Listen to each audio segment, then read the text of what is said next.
BC reservation సంబంధించి తెలంగాణ వ్యాప్తంగా అన్ని పార్టీలు జేఏసీగా ఏర్పడి మరి బంద్ జరుపుతున్నటువంటి పరిస్థితుల్లో ప్రతి ఒక్క పార్టీ నాయకుడు కామెంట్స్ని ఒక్కసారి పరిశీలిద్దాం. బీసీ రిజర్వేషన్ బిల్లుపై కుట్రపూరితంగా స్టే తెచ్చారు.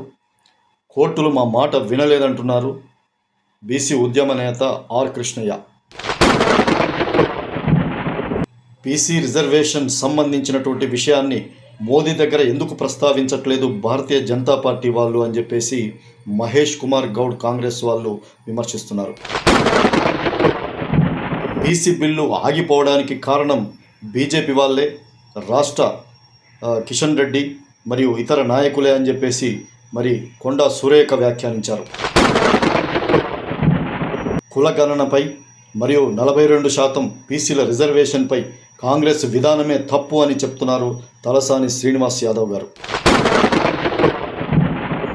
అసలు బీసీలకు న్యాయం చేసేదే బీజేపీ.